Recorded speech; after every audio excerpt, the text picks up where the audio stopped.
New Orleans के तारीखी नवियत के मजमूए में रियासत लुइसियाना रंगारंग, पुरतहरुक और शानदार माजी को मरकजी मुकाम हासिल है। ये तारीखी मजमुआ रॉयल स्ट्रीट पर वाक़ है, जहाँ पर रियासती तहकीकाती ज़राए के जमा किरदा अजीम शान खजाने मौजूद है। इस खजाने में हजारों तारीखी तस्वीर, दस्तावेजात और पेंटिंग शामिल है। ये खजाना तारीखी अहमियत की हामिल मुतअद्दिद इमारतों के एक सिलसिले में रखा गया है। यहाँ पर सयाहों के लिए मुख्तलिफ अदवार की मुकामी तारीख की नुमाइश करने वाली इमारतों, खुले मैदानों और तारीखी दस्तावेजात के मुहाफिज खानों की सैर करवाने के मुकम्मल इंतजामात किए गए हैं। फ्रेंच मार्केट ने खाने पीने की कई रिवायतों को जन्म दिया, जो कि आज भी न्यू ऑर्लिन्स में बरकरार हैं। खाने की यह नादिर रिवायत यानी ब्रंच की इब्तिदा इसी मार्केट से हुई, जो आज भी कायम है। ब्रेकफास्ट और लंच के इश्तिराक से वजूद में आई ब्रंच की ये इस्तिलाह फ्रेंच मार्केट के ताजिरों और खस्साबों के दिन चढ़े ग़िज़ा लेने की आदत की बिना पर वजूद में आई। ब्रंच की रिवायत को ब्रिनन ने आज भी बरकरार रखा है। ब्रिनन का क़याम सन 1946 में अमल में आया। ब्रिनन वाले ब्रंच की तैयारी के लिए क्रियोल के रिवायती पकवान के तरीके को किसी हद तक अपनाते हुए अपनी जिद्दत तराजी को इसके साथ शामिल करते हैं। यहाँ की मकबूल तरीन डिश बनानास फोस्टर है, जो कि सन 1950 में राइज हुई। मौज, लाल शक्कर, दालचीनी, मक्खन और रम को पकाकर तैयार की गई चटनी को आइसक्रीम पर सजाकर ये डिश पेश की जाती है। न्यू ऑर्लिन्स के लोगों की खाने पीने की मुतअद्दिद रिवायतों में ब्रंच सिर्फ एक रिवायत है। न्यू ऑर्लिन्स की ग़िज़ाएं पकवान में जिद्दत तराजी, रिवायत और तख़य्युल की परवाज़ का एक अनोखा इम्तिजाज कही जा सकती हैं। क्रियोल के नाम से अपनी खुसूसी पहचान वाले तरीक़ा पकवान की पैदाइशी जगह न्यू ऑर्लिन्स है। क्रियोल के तरीक़ा पकवान का इन्हिसार केजून तरीक़ा पकवान की तरह बड़ी हद तक मुकामी तौर पर दस्तयाब मवाद ग़िज़ाई पर रहता है। क्रियोल तरीक़े के पकवानों को शहरी इलाकों में बसने वाले फ्रांसीसियों और स्पेनियों ने ईजाद किया। केजून की तरह ये लोग भी अपने वतन से अपने अपने पकवानों के तरीके साथ ले आए, लेकिन मुकामी सुर्ख हिंदियों और अफ्रीकी गुलामों के पकवानों के तरीकों के ज़ेरे असर इनके पकवानों में ये नज़ाकतें वजूद में आई। क्रियोल तरीके पर तैयार किए जाने वाले पकवान के अज्जाए तरकीबी की तादाद बहुत ज्यादा होती है। इस तरीके के बेशतर पकवानों की शुरुआत थोड़े से तेल में सुर्ख होने तक भुने गए आटे से होती है, जिसे ये लोग रोक्स कहते हैं। लेकिन वक्त के साथ साथ इन दोनों तरीके के पकवानों को मुकामी लोगों ने न्यू ऑर्लिन्स स्टाइल के पकवान का एक मुश्तरक नाम दिया है। New Orleans school of cooking के जो चान ने आज के केजून और क्रियोल तरीके पकवान के दरमियान के फर्क को यूं बयान किया है। देखिए, जब आप केजून या क्रियोल पकवान के बारे में बात कर रहे हो तो इनकी तशरीह का इन्हिसार इस बात पर है कि आप किससे मुखातिब हैं। जैसे अब आप मुझसे मुखातिब हैं, मैं बहैसियत न्यू ऑर्लिन्स और बहैसियत एक क्रियोल अपने हर पकवान को क्रियोल कहूँगा। अगर आप किसी केजून लहजे में बात करने वाले फर्द से मुखातिब होते हो तो वो मेरी बनाई हुई हर डिश को केजून डिश ही कहेगा। बस ये बात तय होती है कि पकवान के ये दोनों तरीके कम व बेश एक जैसे हैं। हम अपने और अपने पकवानों के रेशों को दोनों तरफ ही पाते हैं। 17वीं सदी के दूसरे निस्फ हिस्सों में न्यू ऑर्लिन्स में वारिद होने वाले अफ्रीकी गुलामों की बहुतात ने न सिर्फ इस शहर के पकवानों के तरीकों पर अपनी गहरी छाप छोड़ी है, बल्कि यहाँ की मजहबी रसूमात पर भी ये असर अंदाज हुई है। ये गुलाम अपने साथ वुडू यानी जादू भी अपने साथ ले आए।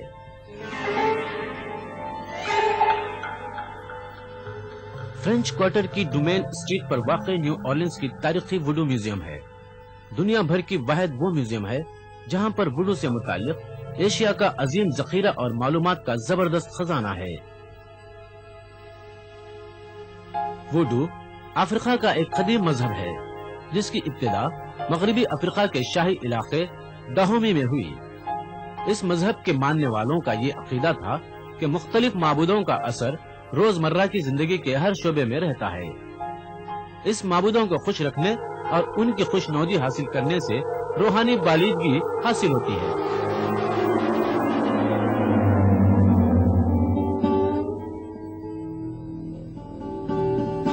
इस मजहब की अजीब व गरीब और अनोखी रसूमात की वजह से लोगों के अज़हान में खौफ पैदा हुआ और लोग इस मजहब के ताल्लुक से गलत फहमियों का शिकार हो गए। वुडू मजहब में मुकद्दम हस्ती मलिका होती है। मलिका के इख्तियारात लामहदूद होते हैं। वुडू मजहब से मुताल्लिक मलकों में सबसे ताकतवर लोगों पर अपना खौफ तारी करने वाली और दास्तानी सिफात की हामिल मलिका का नाम मैरी लेवियो है। इस मलिका के दौरे हुकूमत यानी 19वीं सदी में वुडू मजहब अपने बामे उरूज पर पहुंचा। इस मलिका के मानने वाले सेंट लुइस के कब्रिस्तान नंबर 1 में वाकई इसकी मजार पर आज भी नद्र नियाज पेश करते हैं। वुडू मजहब के एक हीरो बॉबी मूर अपने मजहब वुडू और उससे मुताल्लिक फैलाई गई फर्जी किस्से कहानियों के बारे में यूं गोया है। वुडू एक अफ्रीकी रूहानी मश्क पर अमल करना कहा जा सकता है। इसकी इब्तिदा कोई 7000 साल पहले हुई थी। अफ्रीकियों का अकीदा था कि कायनात का जर्रा जर्रा रूह से ताल्लुक रखता है। कायनात की हर शय को वजूद और हमारी जिंदगी का वाहिद मकसद रूह के साथ घुल मिल जाना है।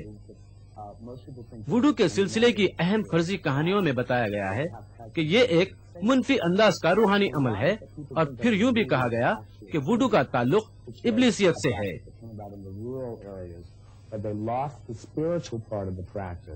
But kept the magical part.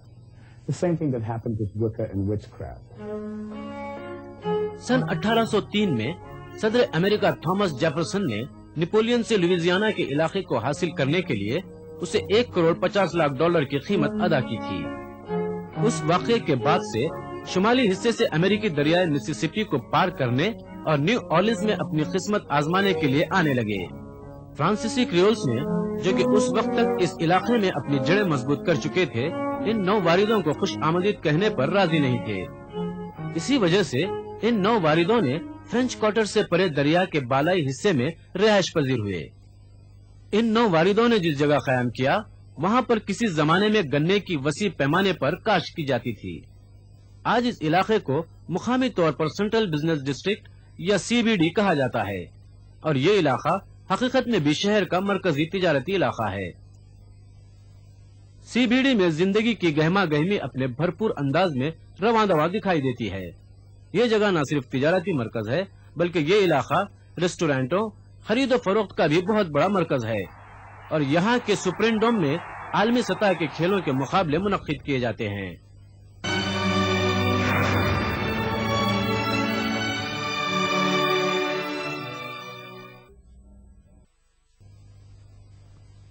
CBD की फलकबोज इमारतों के साथ साथ 19वीं सदी के इंतहाई दिलकश और जाजिबे नजर फन तामीर के बेहतरीन नमूने भी मौजूद हैं। इस शहर के कदीम तरीन चर्चों में से एक ये सेंट पैट्रिक चर्च है। सन 1840 में क़ुरून वस्ता के बरतानवी यूरोपी तर्ज तामीर को हयात नौ देने वाला ये चर्च किसी नगीने की तरह है। लकड़ी और प्लास्टर से बना ये चर्च पत्थर की कमानों की बेहतरीन नकल है। दो रोया दरख्तों से मुज़य्यन सायेदार जोड़ी कैनल स्ट्रीट CBD से गुजरती है और इसे फ्रेंच क्वार्टर से अलग करती है। 19वीं सदी के अवाइल में कैनल स्ट्रीट को न्यूट्रल ग्राउंड कहा जाता था, जो अमेरिकी सेक्टर को फ्रेंच क्वार्टर से जुदा करती थी। ये सायेदार सड़क मरकजी हिस्से के साथ वाली खता जमीन को न्यू ऑर्लिन्स के रहने वाले आज भी न्यूट्रल ग्राउंड कहते हैं। चॉलमेट के मैदान जंग में पेश आए तनाज़े की बिना पर न्यू ऑर्लिन्स एक मुनक़िसम शहर की शक्ल इख्तियार करते करते रह गया। ये वही मुकाम है जहाँ पर सन 1815 में बरतानिया और अमेरिकी फौजों के दरमियान जंग न्यू ऑर्लिन्स लड़ी गई थी। मेजर जनरल सर एडवर्ड की सरकर्दगी में बरतानवी फौजों ने न्यू ऑर्लिन्स पर कब्जा करने की नीयत से हमला किया, लेकिन जनरल एंड्रू जैक्सन की सरकर्दगी में लड़ने वाले 5000 जियालों ने बरतानवी फौजों को शिकस्त पाश दी। उस फौज में समाज के मुख्तलिफ तबकात के अलावा न्यू ऑर्लिन्स के वॉलंटियरों ने भी हिस्सा लिया। अददी एतबार से बरतरी बरतानवी अफवाज को शिकस्त देना जैक्सन का हैरत अंगेज कारनामा था। इस जंग का मुंतकी नतीजा न्यू ऑर्लिन्स के लोगों की एकजहती की शक्ल में जाहिर हुआ।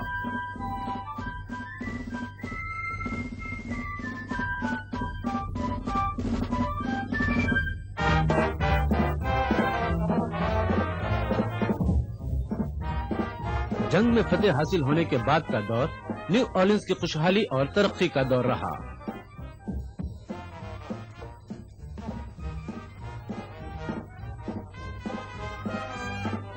شکر کی صفائی کے طریقوں میں آئی کاملیت اور کپاس کوٹنے کی مشین کی ایجاد سے گنے اور کپاس کی کاشت کو بڑھاوا ملا اور بڑے بڑے پلانٹیشن امپائرز وجود میں آنے لگے۔ ان پلانٹیشن کا عظیم سلسلہ دریائے مسیسپی کے ساتھ ساتھ واقعی نیچز مسیسپی اور نیو اورلینز تک پھیل گیا۔ امریکہ کے آدھے سے زیادہ لکھپتی اس علاقے میں جمع ہونے لگے۔ ان لوگوں کی خوش بختی کا انحصار نیل، گنا، تمباکو اور کپاس کی فصلوں پر تھا۔ دریا کے بالائی حصے میں واقعی سینٹ فرانس ویلی کے روز ڈاؤن پلانٹیشن والے علاقے میں پائی جانے والی پلانٹیشن سوسائٹی جیسی کوئی اور پلانٹیشن کہیں اور نہیں پائی جاتی۔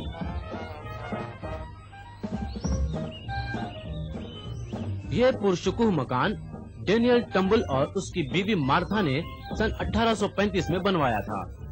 اس گھر کے دونوں جانب لگے شاہ بلوط کے درخت ایک قدرتی سائبان سا بناتے دکھائی دیتے ہیں۔ ریاست لوئیزیانا کے مخصوص طرز تعمیر پر بنی اس 2 منزلہ عمارت کے دونوں جانب 1 منزلہ ساختمان جڑے ہوئے ہیں۔ عمارت کے اندر آج بھی اصل فرنیچر، بہت سی پینٹنگیں اور دیواری و شقفی نقاشی دیکھنے کو ملتے ہیں۔ اس عمارت کے اطراف کے باغات بھی اتنے ہی متاثر کن ہیں۔ 2 رویا درختوں سے مزین شاروں، فواروں اور مخصوص اشکال میں بنے پھولوں کے تختوں والا یہ علاقہ 17ویں صدی کے یورپ کی پرشکوہ کوٹھیوں کے باغات کی ایک کامیاب نقل ہے۔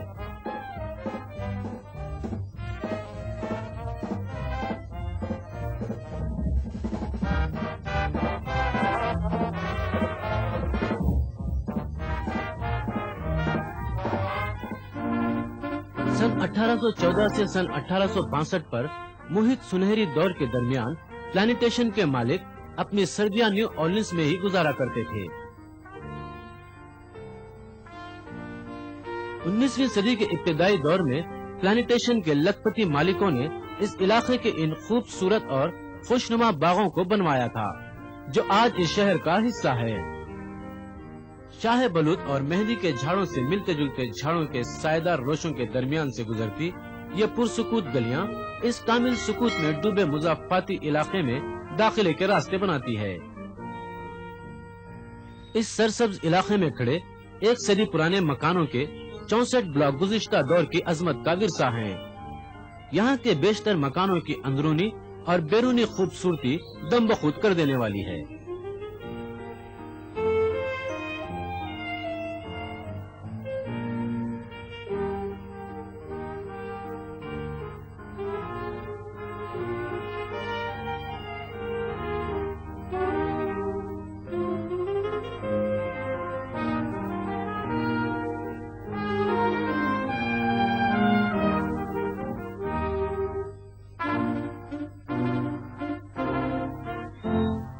کے بنائے گئے سرسبز میدانوں کو اپنے گھیرے میں لیے مکانات کے برخلاف امریکیوں کے مکانات کے اطراف دیدہ زیب سرسبز لان اور باغات ہوا کرتے ہیں۔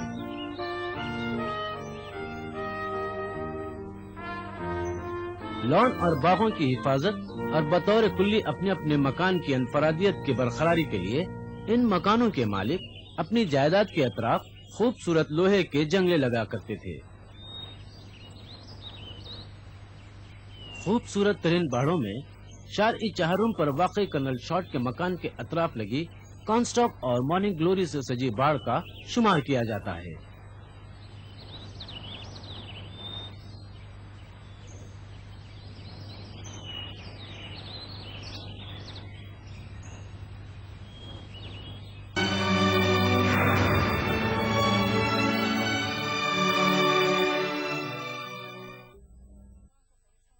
ای ٹی وی گجراتی کو ملا گجراتی عوام کا پیار۔ اب ای ٹی وی لے رہا ہے ایک اور بڑا قدم۔ آپ کا پسندیدہ چینل اب جڑے گا آپ کے ساتھ دن بھر۔ E T V news Gujarati 24 گھنٹے بہت جلد۔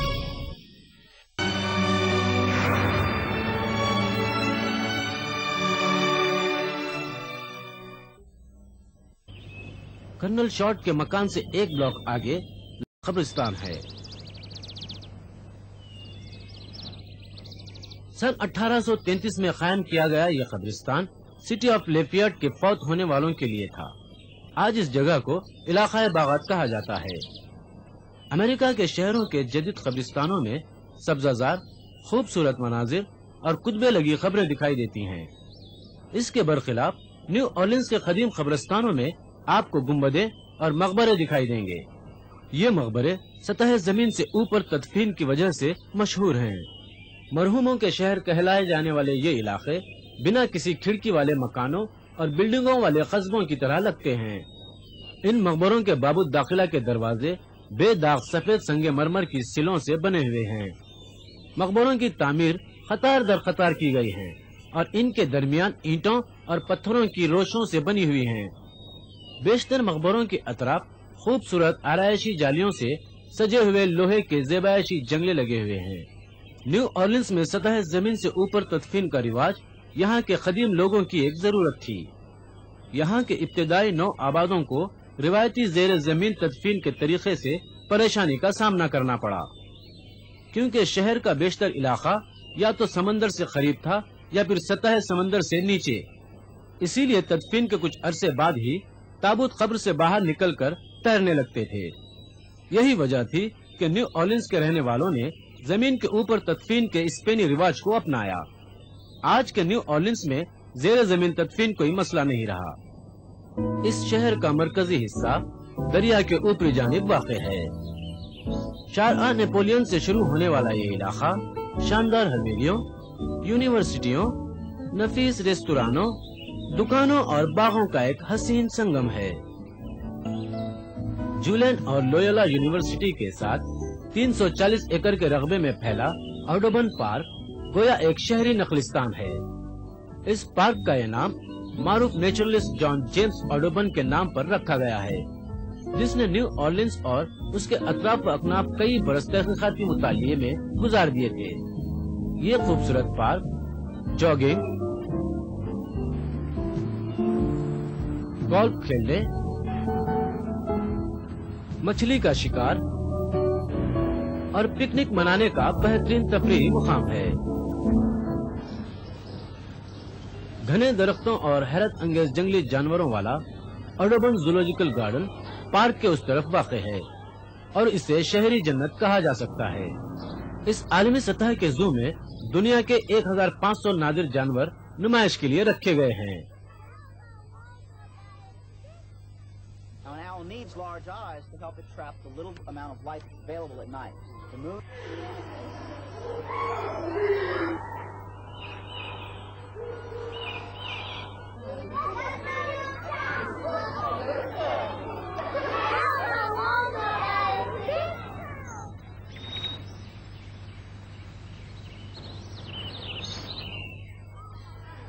لوئزیانا کے دلدلی علاقے کا ایک قدرتی حصہ زو کے مشہور جانور یعنی نادر سفید مگرمچھوں کی رہائش گاہ ہے۔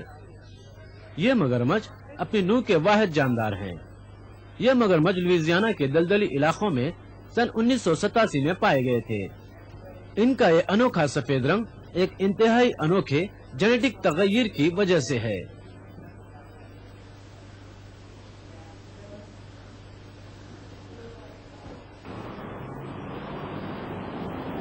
سینٹ چارلز اسٹریٹ اس شہر کی خوبصورت ترین شاہراہ ہے۔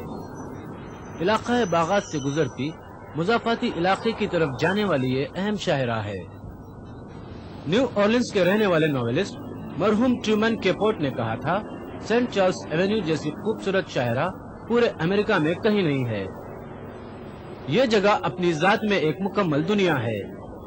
جب بھی میں اپنے معمولات سے ہٹنا چاہتا ہوں یا اپنے تخیل کی پرواز کو بلندیوں پر لے جانا چاہتا ہوں تو میں صرف یہاں کی قدیم ہیری ٹرام میں بیٹھ جاتا ہوں اور اس کی کھٹاکھٹ کی آواز کے زیر و بام میں کھو جاتا ہوں۔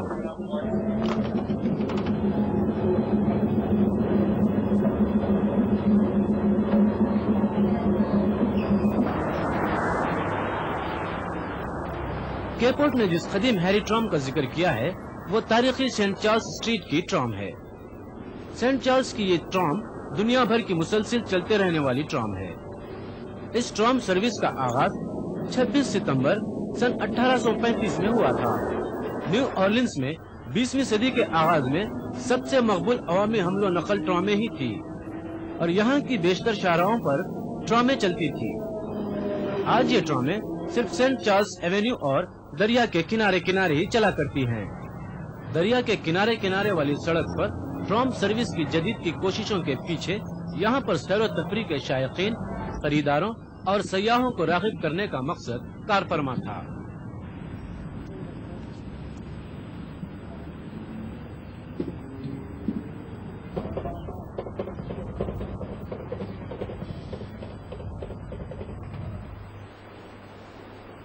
दरिया के किनारे वाला हिस्सा इस शहर का सबसे पुरहंगाम इलाका है। यहाँ के गोदाम और गोदियां आम लोगों को इस इलाके से दूर रखते हैं। जैक्सन ब्रेवरी की तजदीद, वुल्डनबर्ग रिवर फ्रंट पार्क की तजदीद और एक्वेरियम ऑफ अमेरिकाज ने दरियाए मिसिसिपी का मंजर ही बदल डाला।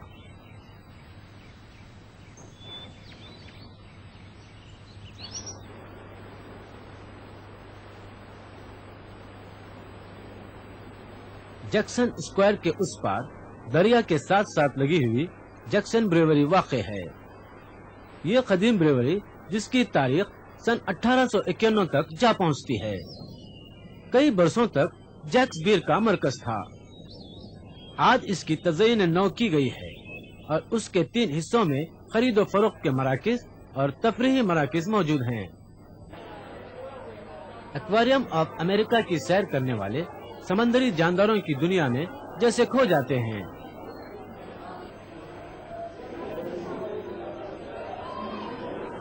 दस लाख गैलन पानी के इस एक्वेरियम में कोई 10,000 मछलियां, रेंगने वाले जानदार, परिंदे और पेड़ पौधे जो कि शुमाली वसती और जनूबी अमेरिका से ताल्लुक रखते हैं और देखने वालों को हैरान कर देते हैं।